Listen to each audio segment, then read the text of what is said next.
10A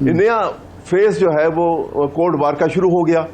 اور ایسی صورت کے اندر یہ ہوا کہ اب جہاں پہلے پاکستان امریکن ہیجمنی میں تھا اور اس کا الائی تھا, اب انڈیا اور اسرائیل اس کے الائی ہیں. یہ بڑی خطرناک آلریڈی یہ موومنٹ, یہ تو انڈیا کے مضموم مقاصد ہیں, پہلے دن سے مضموم عزائم ہیں اس کے, لیکن اب سوال یہ ہے کہ یہ سائفر پہلے تھے لیکن اب میٹیریلائز ہو رہے تھے. اب وہ آگے بڑھ رہا ہے, مزید بڑھ رہا ہے. جی ہاں, لیکن جو سوال ہے وہ یہ ہے کہ اگر یہ دو کیس اب بنتے ہیں, نمبر 1 تو یہ ہوگا کہ جی آفیشیل سیکریٹ ایکٹ جو ہے اس کی خلاف ورزی ہوئی, پبلک کیا گیا اس کو. دوسرا یہ ہے کہ ایک جو ڈاکومنٹ تھی, آفیشیل ڈاکومنٹ تھی, اس کو غائب کر دیا نے. تو اب اس پہ سرکاری دستاویز تحویل میں رکھنا, اس کو غائب کر دینا, اور اس کے بعد آفیشیل سیکریٹ کو اس طرح پبلک کرنا, دونوں ان پر ہو رہی ہیں. وزیر قانون کہتے ہیں کہ 14 سال تک.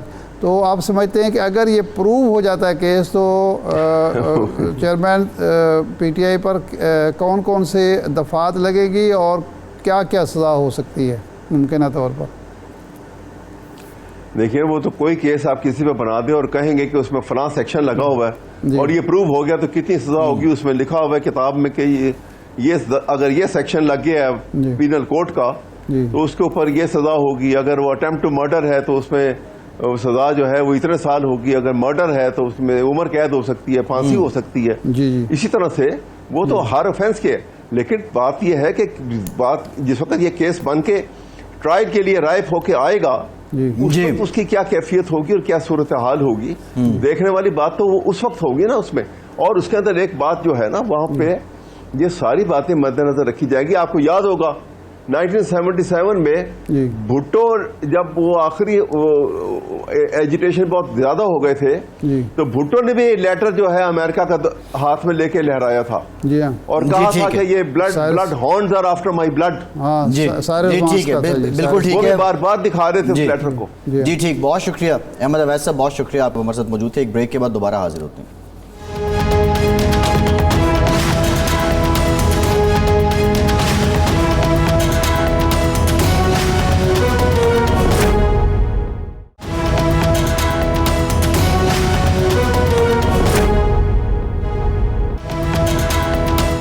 بریک کے بعد ایک بار پھر سے آپ کو خوش آمدید کہیں گے. ارشاد صاحب, اب معاملہ یہ ہے کہ نگراں وزیر اعظم کون ہوگا, وہ سیاسی ہوگا, غیر سیاسی ہوگا, ٹیکنوکریٹ ہوگا, نواز شریف صاحب کی پسند کا ہوگا, زرداری صاحب کی پسند کا ہوگا, یا مولانا کی پسند کا ہوگا, یا راجہ ریاض صاحب کی پسند کا ہوگا. اب کمیٹی بنا دی ہے شہباز شریف صاحب نے. ساتھ ہی ساتھ ایک دروازہ بند ہوتا ہے لیکن ایک ابہام کا نیا دروازہ کھل جاتا ہے. جس طرح آج یہ بھی دن کو رپورٹ ہوا کہ یہ جو مردم شماری ہے یہ سی سی آئی میں پیش کرنے کا امکان ظاہر کیا جا رہا ہے. اب اس کے بعد جو ساری ڈیبیٹ ہم نے پروگرام کے پہلے حصے میں بھی بات کی, آپ سمجھتے ہیں بآسانی اتفاق ہو جائے گا نگراں وزیر اعظم کے نام پر.